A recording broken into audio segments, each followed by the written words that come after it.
ज्ञान the treasure में आपका स्वागत है। और हम आपको बताएंगे कि अगर आपको अपनी स्त्री सुंदर नहीं लगती है तो उसके लिए हम आपको 5 उपाय बताने जा रहे हैं। और ये उपाय हम नहीं बता रहे, चाणक्य नीति है, आचार्य चाणक्य ने कहा है। इस भौतिकवादी संसार में अधिकतर पुरुष सुंदर स्त्री से विवाह करना चाहते हैं। बहुत कम ही व्यक्ति ऐसे हैं जो किसी स्त्री की सीरत देखकर उस पर मोहित होते हैं। बल्कि ये कहना गलत नहीं हुआ कि अगर कोई मनुष्य दिखने में ज़्यादा सुंदर नहीं भी है फिर भी उसकी कामना सुंदर स्त्री से विवाह करने की होती है। लेकिन देखा जाए तो ऐसा संभव नहीं हो पाता है कि हर व्यक्ति का विवाह किसी सुंदर स्त्री से हो। ऐसे में आचार्य चाणक्य ने पुरुषों को 5 उपाय बताए हैं जिनके बारे में जानकर वो अपनी पत्नी से प्रेम कर सकते हैं, साथ ही उनके अनुसार सुंदर न होने पर अपने मन को भी शांत कर सकते हैं। पहला, सबसे पहले अपने मुख को शीशे में देखें।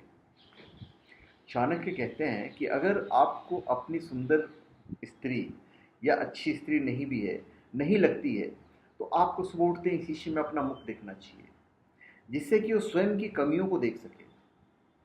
इस संसार में कोई भी व्यक्ति सर्वगुण संपन्न नहीं होता है। हो सकता है आपका चेहरा बहुत सुंदर हो, अपने गुणों को देखिए उस शीशे के अंदर कि आप में कितने गुण हैं। दूसरा, अपनी पत्नी मतलब स्त्री के व्यवहार के बारे में सोचें। हर पुरुष को अपनी पत्नी के व्यवहार और मीठी वाणी के बारे में सोचना चाहिए, जिससे कि उनके मन में अपनी पत्नी के प्रति प्रेम उत्पन्न हो सके। तीसरी, ऐसी स्त्री का स्मरण करें जिसने जीवन में कभी आपका अपमान किया हो। जीवन में ऐसी कितनी स्त्री होगी जिसने अपने व्यवहार से कभी ना कभी आपको चोट जरूर पहुंचाई होगी। ऐसे में हर पुरुष को जीवन के उन कटु अनुभवों को याद करना चाहिए, जिससे कि उनके मन में अपनी पत्नी के लिए प्रेम उत्पन्न हो सके। चौथा, जीवन के कठिन समय को याद करें।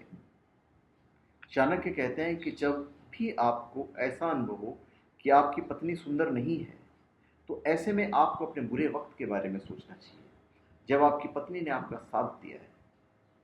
और पांचवा, अपने ऐसे कार्य को याद करें जो आपने छुपाया है। अधिकतर पुरुषों का जो स्वभाव होता है चंचल होता है। ऐसे में कभी न कभी आपने भी कुछ ऐसा किया होगा जो पत्नी के होते हुए आपको शोभा नहीं देता है, तो इस बात को अपनी पत्नी से भी छुपाया होगा। तो ऐसे में अपने उस कार्य को याद करें और अपनी पत्नी के त्याग और प्रेम को जरूर याद करें। तो धन्यवाद। आप हमारे चैनल पर सब्सक्राइब करें और अपने कमेंट दीजिए। धन्यवाद।